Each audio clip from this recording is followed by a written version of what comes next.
ಈ family week ಮೂರನೇ ದಿನ ಎಕ್ಸಾಕ್ಟ್ಲಿ ಒಂದು ನೈಟಲ್ಲಿ ರಘುವರು ಮತ್ತು ಸೂರಜ್ ಅವರು ಒಂದು ಟಾಪಿಕ್ ಬಗ್ಗೆ ಡಿಸ್ಕಷನ್ ಮಾಡ್ಕೊತಾರೆ. ಅದೇನು ಅಂತ ಹೇಳಿದ್ರೆ, ಗಿಲ್ಲಿ ಹೇಗೂ ಒಂದು ಗೇಮ್ ಆಡಿ ಕ್ಯಾಪ್ಟನ್ ಆಗೋಕ್ಕೆ ಸಾಧ್ಯನೇ ಇಲ್ಲ. ಆ ಒಂದು ರೀಸನಿಂದ ಗಿಲ್ಲಿ ಕ್ಯಾಪ್ಟನ್ ಆಗೋದಕ್ಕೆ ಬಿಗ್ ಬಾಸ್ ಅವರು ಈ ರೀತಿ ಒಂದು ಪ್ಲಾನ್ನ ಡಿಸೈನ್ ಮಾಡಿದ್ದಾರೆ ಅಂತ ಹೇಳ್ಬಿಟ್ಟು ಸೂರಜ್ ಅವರು ರಘು ಅವ್ರಿಗೆ ಹೇಳ್ತಾರೆ. ರಘು ಅವ್ರು ಕೂಡ ಖುದ್ದಾಗಿ ಇದನ್ನ ಅಕ್ಸೆಪ್ಟ್ ಮಾಡ್ಕೊಂಡು ನಗಿತಾನೆ. ಇದಾದ್ಮೇಲೆ ಬಿಗ್ ಬಾಸ್ ಅವರು ಆ ಒಂದು ಫ್ಯಾಮಿಲಿ ವೀಕ್ ಅವ್ರು ಬಂದಿರ್ತಾರಲ್ವಾ, ಅವ್ರಿಬ್ಬರನ್ನ ಚೂಸ್ ಮಾಡ್ತಾರೆ ಮೆಜಾರಿಟಿಯಾಗಿ. ಒಂದು ಗಿಲ್ಲಿ ಅವ್ರಿಗೆ 6 ಓಟು, ನಮ್ಮ ಅಶ್ವಿನಿ ಗೌಡ ಅವ್ರಿಗೆ 2 ಓಟು. ಇವರಿಬ್ಬರನ್ನೂ ಅನೌನ್ಸ್ಮೆಂಟ್ ಮಾಡ್ತಾರೆ ಈ ಕ್ಯಾಪ್ಟನ್ಸಿ ಆಟಕ್ಕೆ, ಈ ಓಟಕ್ಕೆ. ಸೊ ಗಿಲ್ಲಿ ಮತ್ತು ಅಶ್ವಿನಿ ಅವರು ಆಯ್ಕೆ ಆಗಿದ್ದಾರೆ ಅಂತ ಹೇಳ್ಬಿಟ್ಟು ಆ ಒಂದು ಕ್ಯಾಪ್ಟನ್ಸಿ ಫೈನಲ್ ಟಾಸ್ಕ್ ಕೊಡೋಕ್ಕೂ ಮುಂಚೆ ಸೂರಜ್ ಅವ್ರಿಗೆ ಮತ್ತು ರಕ್ಷಿತಾ ಶೆಟ್ಟಿ ಅವ್ರಿಗೆ ಇನ್ನೊಂದು ಡಿಸ್ಕಷನ್ ನಡೆಯುತ್ತೆ. ಅದೇನು ಅಂತ ಹೇಳಿದ್ರೆ, ಸೂರಜ್ ಅವರು ಹೇಳ್ತಾರೆ ಯಾವುದಾದ್ರೂ ಒಂದು ಡಿಫಿಕಲ್ಟ್ ಗೇಮ್ ಕೊಟ್ಬಿಟ್ರೆ ಚೆನ್ನಾಗಿರುತ್ತೆ ಅಂತ. ಸೊ ಆವಾಗ ರಕ್ಷಿತಾ ಶೆಟ್ಟಿ ಅವ್ರು ಹೇಳ್ತಾರೆ, ಬೇಡ ಬೇಡ, ಈಸಿ ಗೇಮ್ ಕೊಡಬೇಕು, ಕಷ್ಟ ಗೇಮ್ ಕೊಟ್ಟಾಗ ಗಿಲ್ಲಿ ಸೋತ್ಬಿಟ್ರೆ ಚೆನ್ನಾಗಿರಲ್ಲ, ನನಗೆ ಗಿಲ್ಲಿ ಅವರು ಕ್ಯಾಪ್ಟನ್ ಆಗಬೇಕು ಅಂತ ರಕ್ಷಿತಾ ಶೆಟ್ಟಿ ಅವರು ಹೇಳ್ತಾರೆ. ಇಲ್ಲಿ ನಾವು ನೋಟಿಸ್ ಮಾಡಬೇಕಾಗಿರೋ ಪಾಯಿಂಟ್ ಏನು ಅಂತ ಹೇಳಿದ್ರೆ, ಈ ಒಂದು ಎರಡೂ ಸಂಘಟನೆಗಳು ನಡೆಯುವಾಗ ಸೂರಜ್ ಅವ್ರಿಗೆ ಗಿಲ್ಲಿ ಅವ್ರ ಮೇಲೆ ಎಷ್ಟು ಜಲಸ್ ಇದೆ ಅಂತ ಹೇಳ್ಬಿಟ್ಟು ಎವಿಡೆಂಟ್ಲಿ ಎದ್ದು ಕಾಣಿಸ್ತಿದೆ. ನಮಗೆ ವಿಟ್ನೆಸ್ ಕೂಡ ಅವ್ರು ಮಾತಾಡೋ ಮಾತನಾಡಿ ಕಾಣಿಸ್ತಿದೆ. ಸೂರಜ್ ಅವರ ಫ್ಯಾಮಿಲಿ ಅವ್ರು ಬಂದಾದ ಮೇಲೆ ಅವ್ರಿಗೆ ಏನು ಇನ್ಪುಟ್ಸ್ ಕೊಟ್ಟರೋ ಗೊತ್ತಿಲ್ಲ. ಬಟ್ ಆದರೆ ಧನು ಅವರ ಫ್ಯಾಮಿಲಿಯವರು, ಧ್ರುವಂತ್ ಅವ್ರ ಫ್ಯಾಮಿಲಿಯವರು, ರಕ್ಷಿತ್ ಅವ್ರ ಫ್ಯಾಮಿಲಿಯವರು, ಅಶ್ವಿನಿ ಅವ್ರ ಫ್ಯಾಮಿಲಿಯವರು ಸಡನ್ ಆಗಿ ಗಿಲ್ಲಿ ಅವ್ರನ್ನ ಆಯ್ಕೆ ಮಾಡಿದಾಗ ಕ್ಯಾಪ್ಟನ್ ಆಗಬೇಕು ಅಂತ, ಸೊ ಅವ್ರಿಗೆ ಗೊತ್ತಿಲ್ದಿರುವಂತಹ ಒಂದು ಜಲಸ್ ಸ್ಟಾರ್ಟ್ ಆಗುತ್ತೆ. ಅವರು ಜಲಸಿಂದ ಮಾತನಾಡಿರುವಂತಹ ಮಾತುಗಳೇ ಇವತ್ತು ಮನೆಯಿಂದ ಹೊರಗಡೆ ಬರೋದಕ್ಕೆ ಮುಖ್ಯ ಕಾರಣ ಆಗಿರುತ್ತೆ. ನೀವು ಜಸ್ಟ್ ಥಿಂಕ್ ಮಾಡಿ, ಸೂರಜ್ಗಿಂತ ವೀಕ್ ಇರೋ ಕಂಟೆಸ್ಟೆಂಟ್ಗಳು ಆ ಮನೆಯಲ್ಲಿ ತುಂಬಾ ಜನ ಇದ್ದಾರೆ. ಅವ್ರು ಡಿಸರ್ವೇ ಇಲ್ಲ ಮನೆಯಲ್ಲಿರೋದಕ್ಕೆ. ಬಟ್ ಸೂರಜ್ ಅವರು ಇವತ್ತು ಆಚೆಗೆ ಬಂದಿದ್ದಾರೆ ಅಂದ್ರೆ ಕಾರಣ ಮುಖ್ಯವಾಗಿ ಆ ದಿನ ಮಾತನಾಡಿರುವಂತಹ ಮಾತುಗಳೇ ಇವತ್ತು ಸೂರಜ್ ಅವರು ಮನೆಯಿಂದ ಹೊರಗಡೆ ಬರೋದಕ್ಕೆ ಮುಖ್ಯ ಕಾರಣವಾಗಿದೆ. ಈ ಒಂದು ವಾರದ ನಾಮಿನೇಷನ್ ಪ್ರಕ್ರಿಯೆ ಆಗಿದ್ದ ನೆಕ್ಸ್ಟ್ ಡೇ ಆಕ್ಚುಲಿ ಹೇಳ್ಬೇಕು ಅಂತ ಹೇಳಿದ್ರೆ, ಸೂರಜ್ ಅವ್ರಿಗೆ ಒಳ್ಳೆ ಉತ್ತಮವಾದ ಓಟೆ ಬೀಳ್ತಿತ್ತು. ಸೊ ಆ ಅವತ್ತು ನೈಟು ಏನು ಮಾತಾಡಿದ್ರೋ ಆ ಮಾತುಗಳು ಅವ್ರಿಗೆ ತುಂಬಾನೇ ಮುಳುವಾಯಿತು. ಆವತ್ತಿಂದ ಅವರ ವೋಟಿಂಗ್ ಅನ್ನೋದು ತುಂಬ ಡಿಕ್ರೀಸ್ ಆಯಿತು. ಡಿಕ್ರೀಸ್ ಆಗಿದ್ದಕ್ಕೆ ಈಗ ಮನೆಯಿಂದನೇ ಡಿಕ್ರೀಸ್ ಆಗಿ ಹೊರಗಡೆ ಬರೋ ಥರ ಆಗಿದೆ. ಗಿಲ್ಲಿ ಕ್ಯಾಪ್ಟನ್ ಆಗಿರೋದಕ್ಕೆ ಮನೆಯಲ್ಲಿ ತುಂಬ ಜನಕ್ಕೆ ಜಲಸಿದೆ. ಆಕ್ಚುಲಿ ಏನಾದರೂ ಬಿಗ್ ಬಾಸ್ ಅವರು ಫೈನಲ್ ಆಗಿ ಒಂದು ಗೇಮ್ ಕೊಡ್ದಿರಾ ಹಂಗೆ ಒಂದು ಡೈರೆಕ್ಟಾಗಿ ಕ್ಯಾಪ್ಟನ್ ಮಾಡಿಬಿಟ್ಟಿದ್ರ ಅಂತೂ ತುಂಬ ಗೋಳೈಕೊಂಡ್ಬಿಡ್ತಾ ಇದ್ರು. ಅಟ್ಲೀಸ್ಟ್ ಹೇಳ್ಕೊಡೋದಕ್ಕೆ ಬಿಗ್ ಬಾಸ್ ಅವರು ಪ್ಲಾನ್ ಮಾಡಿ ಮೋಸ್ಟ್ಲಿ ಗಿಲ್ಲಿ ಅವ್ರಿಗೆ ಒಂದು ಆಟ ಕೊಟ್ಟು ಅಶ್ವಿನಿ ಅವ್ರನ್ನ ಅಪೋನೆಂಟ್ ಥರ ಆಯ್ಕೆ ಮಾಡಿ ಆಟದಲ್ಲಿ ಗೆದ್ದು ಪ್ರೂವ್ ಮಾಡಿಕೊಂಡು ಈಗ ಗಿಲ್ಲಿ ಅವ್ರು ಕ್ಯಾಪ್ಟನ್ ಆಗಿದ್ದಾರೆ. ಇಷ್ಟೆಲ್ಲ ಪ್ರೂವ್ ಮಾಡಿಕೊಂಡು ಗಿಲ್ಲಿ ಕ್ಯಾಪ್ಟನ್ ಆಗಿದ್ರು 3 ಜನ ಅಂತೂ ತುಂಬ ಅಂದರೆ ತುಂಬಾ ಜಲಸ್ ಬೀಳ್ತಿದ್ದಾರೆ. ಅವ್ರು ಯಾರು ಅಂತ ಹೇಳಿದ್ರೆ, ಮೊದಲನೇದಾಗಿ ರಘು ಅವರು, ಧನುಷ್ ಅವರು ಮತ್ತು ರಾಶಿಕ್ ಅವರು. ಅವರ ಒಂದು ಮನಸ್ಥಿತಿಯಲ್ಲಿ ಗಿಲ್ಲಿ ಅವರು ಕ್ಯಾಪ್ಟನ್ ಆಗಿದ್ದಾರೆ ಅಂತ ಜೀರ್ಣ ಮಾಡ್ಕೊಳ್ಳೋಕೆ ಆಗ್ತಿಲ್ಲ, ಡೈಜೆಷನ್ ಆಗ್ತಿಲ್ಲ. ತುಂಬ ಅಂದರೆ ತುಂಬ ಜಲಸ್ ಬೀಳ್ತಿದೆ. ಅವರ ಒಂದು ಮುಖದಲ್ಲಿ ಕೊಡುವಂತಹ ಭಾವನೆಗಳಾಗಿರ್ಬೋದು, ಆ ಒಂದು ಫೇಶಿಯಲ್ ಎಕ್ಸ್ಪ್ರೆಷನ್ಸ್ ಆಗಿರ್ಬೋದು, ಅವರು ಮಾತಾಡೋ ಅವಶ್ಯಕತೆ ಇಲ್ಲ. ಅವ್ರ ಭಾವನೆಗಳು ನೋಡ್ಬಿಟ್ಟೆ ನಾವು ಊಹೆ ಮಾಡ್ಕೊಬೋದು ಅವ್ರು ಎಷ್ಟು ಮಾತ್ರ ಗಿಲ್ಲಿ ಅವರು ಕ್ಯಾಪ್ಟನ್ ಆಗಿರೋದಕ್ಕೆ ಖುಷಿಯಾಗಿದ್ದಾರೆ ಅಂತ. ನನಗೆ ಪರ್ಸ್ನಲಿ ಒಂದು ವಿಚಾರ ಅನ್ಸೋದು ಏನು ಅಂತ ಹೇಳಿದ್ರೆ, ರಾಶಿಕ್ ಅವರು ಮತ್ತೆ ಧನು ಅವರು ಬಿಡಿ, ರಾಶಿಕ್ ಅವ್ರಿಗೆ ಗಿಲ್ಲಿ ಅವ್ರಿಗೆ ತುಂಬ ಸಲ ಗಲಾಟೆ ಆಗಿದೆ. ಅವ್ರು ಆ ಥರ ಮಾಡೋದಕ್ಕೆ, ಆ ಥರ ಬಿಹೇವ್ ಮಾಡೋದಕ್ಕೆ ಒಂದು ರೀಸನ್ ಇರುತ್ತೆ, ಒಪ್ಕೊಳ್ಳೋಣ.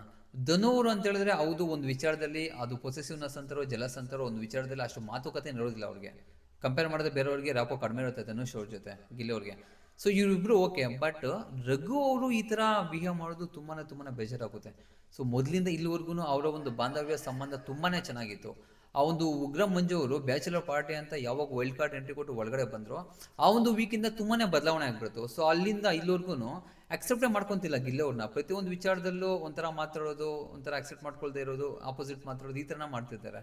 ಸೊ ಈ ಥರ ಯಾಕೆ ಇವರು ಈ ಥರ ಬಿಹೇವ್ ಮಾಡ್ತಿದ್ದಾರೆ, ಇಷ್ಟು ಬದಲಾವಣೆ ಆದರು ಅಂತೂ ನನಗಂತೂ ಗೊತ್ತಾಗ್ತಿಲ್ಲ. ಬಟ್ ಇವ್ರು ಈ ಥರ ಗಿಲ್ಲಿ ಅವ್ರ ವಿಚಾರದಲ್ಲಿ ಬಿಹೇವ್ ಮಾಡ್ತಿರೋದು ಪರ್ಸ್ನಲಿ ನನಗಂತೂ ಇಷ್ಟ ಆಗ್ತಿಲ್ಲ. ನಿಜ ಆಗಾಗ ಅನಿಸುತ್ತೆ, ರಘು ಅವ್ರಿಗೆ ಕಂಪೇರ್ ಮಾಡಿದ್ರೆ ಅಶ್ವಿನಿ ಅವರೇ ಗಿಲ್ಲಿ ಅವರ ವಿಚಾರದಲ್ಲಿ ಎಷ್ಟೋ ಬೆಸ್ಟ್ ಅನ್ಸುತ್ತೆ. ಅವರು ಆಚೆಗೆ ಅವ್ರು ತುಂಬಾ ಮಾತನಾಡ್ತಾರೆ, ಗಲಾಟೆಗಳಾಗಿರುತ್ತೆ, ಆಗಿದೆ. ಬಟ್ ಈ ಥರ ವಿಚಾರ ಅಂತ ಬಂದಾಗ ತುಂಬಾ ಖುಷಿ ಪಡ್ತಾರೆ, ಅವ್ರಿಗೆ ಸಪೋರ್ಟ್ ಕೂಡ ಮಾಡ್ತಾರೆ. ಇನ್ನೊಂದು ಮುಖ್ಯವಾದ ವಿಚಾರ ಏನು ಅಂತ ಹೇಳಿದ್ರೆ, ಕಾವ್ಯ ಅವರ ಒಂದು ಕುಟುಂಬ ವಿಚಾರ. ಸೊ ಕಾವ್ಯ ಅವರ ಕುಟುಂಬ ಒಳಗಡೆ ಹೋದಾದ್ಮೇಲೆ ಅವ್ರ ತಮ್ಮ ಮತ್ತು ಅವ್ರ ಅಮ್ಮ ಅವರು ತುಂಬ ಜನ ಕಾಮೆಂಟ್ಸ್ ಅಲ್ಲಿ ಆಗಿರ್ಬೋದು, ಬೇರೆ ಬೇರೆ ವಿಡಿಯೋಸ್ ಕೆಳಗಡೆ ಕಾಮೆಂಟ್ ಅಲ್ಲಿ ಆಗಿರ್ಬೋದು, ಬಕೆಟ್ ಫ್ಯಾಮಿಲಿ ಗಿಲ್ಲಿಗೆ ಅಂಡ ಹಿಡಿತಿದ್ದಾರೆ, ಸಿಂಕ್ ಹಿಡಿತಿದ್ದಾರೆ ಅಂತ ಬೇರೆ ಬೇರೆ ರೀತಿ ಗೋಳೈಕೊಂತಿದ್ದಾರೆ. ನನಗೊಂದು ಇಲ್ಲಿ ಅರ್ಥ ಆಗ್ತಿಲ್ಲ. ಹೌದು, ನಿಮಗೆ ಹೊರಗಡೆಯಿಂದ ಮನೆ ಒಳಗಡೆ ಹೋಗ್ಬಿಟ್ಟು ಗಿಲ್ಲಿ ಜೊತೆ ಗಲಾಟೆ ಮಾಡ್ಕೊಂಬೇಡ, ಗಿಲ್ಲಿನ ನಾಮಿನೇಟ್ ಮಾಡಬೇಡ ಅಂತ ಹೇಳಿರೋದು ನಿಮ್ಗೆ ಹತ್ರ ಅನ್ಸ್ಬೋದು. ಬಟ್ ಆದರೆ ಒಳಗಡೆ ಇದ್ದು ಆಟ ಆಡ್ತಾ ಇರೋದು ಖುದ್ದಾಗಿ ಕಾವ್ಯ ಅವರು. ಕಾವ್ಯ ಅವರು ಗಿಲ್ಲಿ ಅವರ ವಿಚಾರ ಬಂದಾಗ ಮೊದಲಿಂದ ಇಲ್ಲಿವರೆಗೂ ಅದೇ ರೀತಿ ಇದ್ದಾರೆ. ಸೊ ನಿಮ್ಗೆ ಯಾವಾಗ ಗಿಲ್ಲಿ ಅವ್ರ ಬಗ್ಗೆ ಒಂದು ನಾಮಿನೇಟ್ ಮಾಡೋದಾಗಿರ್ಬೋದು, ಕಳಪೆ ಕೊಡೋದಾಗಿರ್ಬೋದು, ಈ ಥರ ಒಂದು ಸಿಚುವೇಶನ್ಸ್ ಬಂದಾಗ ಸೊ ಮುಖವಾಡ ಹಾಕೊಂಡಿದ್ದಾಳೆ, ಗಿಲ್ಲಿನ ಯೂಸ್ ಮಾಡ್ಕೊತಿದ್ದಾಳೆ ಅಂತ ಮಾತಾಡೋದು ತುಂಬ ತಪ್ಪು ಅನ್ಸುತ್ತೆ. ಕಾವ್ಯ ಅವರು ಆ ಥರ ಮಾಡಿದ್ರು ಅದು ಹಿಂದೆ ಕೂಡ ಅವ್ರಿಗೂ ಗೊತ್ತು ಗಿಲ್ಲಿ ತುಂಬಾ ಸ್ಟ್ರಾಂಗ್ ಇದ್ದಾನೆ, ಅವ್ನು ಎಷ್ಟೇ ನಾಮಿನೇಟ್ ಮಾಡೋದು, ಕಳಪೆ ಕೊಟ್ಟರು ಏನು ಮ್ಯಾಟ್ರ್ ಆಗಲ್ಲ, ಜಸ್ಟ್ ಅಟ್ಲೀಸ್ಟ್ ರಿಲೈಸ್ ಆಗ್ತಾನೆ. ಸೊ ಪ್ರತಿ ಸಲನೂ ಕಾಮಿಡಿ ಅಂತ ಹೋದಾಗ ಅವ್ರ ವ್ಯಕ್ತಿತ್ವಕ್ಕೆ ಎಲ್ಲೋ ಒಂದು ಧಕ್ಕೆ ಬರುತ್ತೆ ಅಂತ ಹೇಳ್ಬಿಟ್ಟು ಅವರೊಂದು ಮುಂದಾಲೋಚನೆಯಿಂದ ಆ ರೀತಿ ಮಾಡಿರ್ತಾರೆ. ಬಿಟ್ರೆ ಅವರ ಇಬ್ಬರ ಮಧ್ಯೆ ಪ್ರತಿ ಸಲ ಒಂದು ಪ್ಯೂರ್ ಬಾಂಡಿಂಗೇ ಕಾಣಿಸಿದೆ. ಆಕ್ಚುಲಿ ಹೇಳ್ಬೇಕು ಅಂತ ಹೇಳಿದ್ರೆ ಗಿಲ್ಲಿ ಅವರು ಆವಾಗ ಓವರ್ ಆಗಿ ಆಡ್ತಾರೆ. ಐ ಲವ್ ಯು ಅಂತ ಹೇಳೋದಾಗಿರ್ಬೋದು, ಮದುವೆ ಮಾಡ್ಕೊತೀನಿ ಅಂತ ಹೇಳೋದಾಗಿರ್ಬೋದು, ಇಂಡೈರೆಕ್ಟ್ ಆಗಿ ಸಂಬಂಧಗಳ ಬಗ್ಗೆ ಮಾತಾಡೋ ಏನೇನೋ ಮಾಡ್ತಾರೆ. ಬಟ್ ಇದನ್ನೆಲ್ಲ ಕಂಟ್ರೋಲ್ ಮಾಡಿಕೊಂಡು, ಕಂಟ್ರೋಲ್ ಅನ್ನೋದಕ್ಕಿಂತ ಗಿಲ್ಲಿ ಅವರ ವ್ಯಕ್ತಿತ್ವ ತುಂಬಾ ಚೆನ್ನಾಗಿ ಗೊತ್ತು. ಇವರೇನು ಕಾವ್ಯ ಅವರು ಬಿಗ್ ಬಾಸ್ ಮನೆ ಒಳಗಡೆ ಮಾತ್ರ ಗಿಲ್ಲಿನ ನೋಡಿಲ್ಲ, ಅವ್ರ ಸೈಡ್ ಬೇರೆ ಬೇರೆ ರಿಯಾಲಿಟಿ ಶೋಗಳು ಕೂಡ ನೋಡಿದ್ದಾರೆ. ಆ ಒಂದು ರೀಸನ್ ಇಂದ ಅವ್ರ ವ್ಯಕ್ತಿತ್ವ ಎಂತದ್ದು, ಗಿಲ್ಲಿ ಯಾವ ಥರ ಅಂತ ಹೇಳ್ಬಿಟ್ಟು ಅವ್ರಿಗೊಂದು ಐಡಿಯಾಲಜಿ ಇದೆ. ಸುದೀಪ್ ಸರ್ ಅವರು ಒಂದು ವೀಕೆಂಡ್ ಎಪಿಸೋಡಲ್ಲಿ ಒಂದು ಮಾತು ಹೇಳ್ತಾರೆ, ಗಿಲ್ಲಿ ವೇದಿಕೆ ಇದಾಗಿರ್ಬೋದು, ಸಿಚುವೇಶನ್ ಇದಾಗಿರ್ಬೋದು, ಇಷ್ಟ ಇದ್ರು ಹೇಳ್ಕೊಳ್ಳೋದಕ್ಕೆ ಆಗದೆ ಇರ್ಬೋದು, ಬಟ್ ಪ್ರತಿಯೊಂದಕ್ಕೂ ನೀನು ವೇಟ್ ಮಾಡಬೇಕು ಅಂತ ಇಂಡೈರೆಕ್ಟ್ ಆಗಿ ಸುದೀಪ್ ಸರ್ ಕೂಡ ಹೇಳಿರ್ತಾರೆ. ಜಸ್ಟ್ ನಾವು ಅದನ್ನ ಅರ್ಥ ಮಾಡ್ಕೊಂಡ್ರೆ ತುಂಬಾನೇ ಚೆನ್ನಾಗಿರುತ್ತೆ. ಅದನ್ನ ಬಿಟ್ಬಿಟ್ಟು ಫ್ಯಾಮಿಲಿ ಅವ್ರ ಫ್ಯಾಮಿಲಿ ಅವ್ರನ್ನ ಈ ತರ ಬಯೋದಾಗಿರ್ಬೋದು, ಈ ತರ ಹೇಳ್ಸೋದಾಗಿರ್ಬೋದು ಮಾಡೋಕ್ಕೂ ಮುಂಚೆ ನಮಗೊಂದು ಫ್ಯಾಮಿಲಿ ಇದೆ ಅಂತ ಹೇಳೋದು ಮರಿಬಾರ್ದಷ್ಟೇ. ಬಟ್ ಯಾರು ಏನು ಅನ್ಕೊಂತಾರ ಗೊತ್ತಿಲ್ಲ, ಕಾವ್ಯ ಅವರ ಕುಟುಂಬದವರು ರೀಎಂಟ್ರಿ ಕೊಟ್ಟಾದ್ಮೇಲೆ ಸೊ ಗಿಲ್ಲಿ ಜೊತೆ ಮಾತನಾಡಿದ ರೀತಿ ಆಗಿರ್ಬೋದು, ಸೊ ಆ ಒಂದು ಗಿಫ್ಟ್ ಕೊಡೋ ವೇ ಅಲ್ಲಿ, ಆ ಒಂದು ಟೈಮಲ್ಲಿ ಅವ್ರಿಗೆ ಗಿಫ್ಟ್ ಕೊಟ್ಟಿದ್ದಾಗಿರ್ಬೋದು, ಈ ಒಂದು ಸಿಚುವೇಶನ್ ನೋಡಿ ಮನೇಲಿ ತುಂಬ ಜನ ಉಡ್ಕೊಂಡ್ರು. ಅವ್ರು ಯಾರು ಅಂತ ನಿಮಗೆ ಗೊತ್ತಿರೋ ಕಮೆಂಟ್ ಮೂಲಕ ತಿಳಿಸ್ಕೊಡಿ. ಆ ಗಿಫ್ಟ್ ಕೊಡೋಕ್ಕೂ ಮುಂಚೆ ಗಿಲ್ಲಿಯವರು ನಾನೇ ಅಂತ ತುಂಬ ಎಕ್ಸ್ಪೆಕ್ಟ್ ಮಾಡ್ತಿದ್ರು. ಆ ಒಂದು ಟೈಮಲ್ಲಿ ಕಾವ್ಯವರ ಮುಖದಲ್ಲಿ ತುಂಬಾ ಖುಷಿ ಎದ್ದು ಕಾಣಿಸ್ತಿತ್ತು. ಸೊ ಇದನ್ನ ಅರ್ಥ ಮಾಡ್ಕೊಬೇಕಂದ್ರೆ ಅವರ ಬಾಂಡಿಂಗ್ನ ಅರ್ಥ ಮಾಡ್ಕೊಂಡ್ರೆ ಮಾತ್ರ ಸಾಧ್ಯ. ಅವರ ಬಾಂಡಿಂಗ್ ಬಗ್ಗೆ ಮತ್ತೊಂದು ವಿಚಾರ ಹೇಳ್ಬೇಕು ಅಂತ ಹೇಳಿದ್ರೆ, ನೆನ್ನೆ ನಡೆದಿರುವಂತಹ ಒಂದು ಎಪಿಸೋಡಲ್ಲಿ ಪ್ರತಿಯೊಬ್ಬರಿಗೂ ನೆನಪಿರುತ್ತೆ. ಅವರು ಕ್ಯಾಪ್ಟನ್ ಆಗಿದ್ರ ಅಂತ ಗೊತ್ತಾದ್ಮೇಲೆ ಬಿಗ್ ಬಾಸ್ ಅವರು ಅನೌನ್ಸ್ಮೆಂಟ್ ಕೊಟ್ಟಾದ್ಮೇಲೆ ಆ ಒಂದು ಕ್ಯಾಪ್ಟನ್ ರೂಮ್ಗೆ ಕಳ್ಸಿಕೊಡ್ತಾರಲ್ವಾ, ಆಗ ನೋಡಿ ಕಾವ್ಯ ಅವರು ಆ ಡೋರ್ ಹತ್ರ ಹೋಗ್ಬಿಟ್ಟು ವೆಲ್ಕಮ್ ಮಾಡೋದಕ್ಕೆ ಕಾಯ್ತಿರ್ತಾರೆ.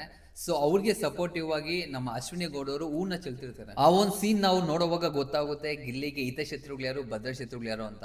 ಕೆಲವರು ಮಾತಾಡೋ ಬರದಲ್ಲಿ ಗಲಾಟೆ ಆಗಿದ್ರು ಅವರು ಕ್ಯಾಪ್ಟನ್ ಆಗೋದಕ್ಕೆ ತುಂಬಾನೇ ಖುಷಿ ಬಿದ್ದು ಆ ರೀತಿ ಒಂದು ಸಪೋರ್ಟ್ ಕೊಡುವಾಗ, ಕೆಲವೊಬ್ರು ಜೊತೆಲಿದ್ದು ಅವ್ರು ಒಳಗಡೆ ಹೋಗ್ತಿದ್ರೆ ಉಡ್ಕೊಂತಿರೋದು, ಆ ಒಂದು ಪಿಕ್ಚರೈಸೇಷನ್ ಏನಿದೆ ಆ ಒಂದು ವಿಜುವಲ್ಸ್ ಅಲ್ಲಿ ನಮಗೆ ತುಂಬಾ ಚೆನ್ನಾಗಿ ಗೊತ್ತಾಗುತ್ತೆ. ಹೌದು, ಬಿಗ್ ಬಾಸ್ ಇನ್ನೇನು ಕೆಲವೇ ದಿನಗಳಲ್ಲಿ ಮುಕ್ತಾಯವಾಗುತ್ತೆ. ಬಿಗ್ ಬಾಸ್ ಒಳಗಡೆ ಹೋದ್ಮೇಲೆ ನಮ್ಗೆ ಏನು ಗೊತ್ತಾಗುತ್ತೆ ಅಂತ ಹೇಳಿದ್ರೆ ಅವರ ನಿಜವಾದ ಒಂದು ಸ್ವರೂಪ, ಅವರ ವ್ಯಕ್ತಿತ್ವ ನಿಜವಾಗ್ಲೂ ಏನು ಅಂತ ನಮ್ಗೆ ಗೊತ್ತಾಗುತ್ತೆ. ಈಗ ಬೇರೆ ಒಂದು ರಿಯಾಲಿಟಿ ಶೋಗಳು ನೋಡಿದ್ರು, ಬೇರೆ ಒಂದು ಪ್ರೋಗ್ರಾಮಲ್ಲಿ ಅವ್ರನ್ನ ನೋಡಿದ್ರು, ಪ್ರತಿಯೊಬ್ಬರು ಆ್ಯಕ್ಟ್ ಮಾಡ್ತಿರ್ತಾರೆ, ನಿಜವಾಗ್ಲೂ ಯಾರು ಜೀವನ ಮಾಡೋಲ್ಲ, ಜೀವಿಸಲ್ಲ. ಬಟ್ ಇಲ್ಲಿ ಬಿಗ್ ಬಾಸ್ ಮನೆಯಲ್ಲಿ ಅವರ ನಿಜ ಸ್ವರೂಪ ಆಚೆ ಬರೋದಕ್ಕೆ ನಿಜವಾಗ್ಲೂ ಜೀವನ ಮಾಡ್ತಾರಲ್ಲ, ಜೀವಿಸ್ತಾರೆ. ಆ ಒಂದು ರೀಸನಿಂದ ಅವ್ರ ವ್ಯಕ್ತಿತ್ವ ಆಚೆ ಬರುತ್ತೆ.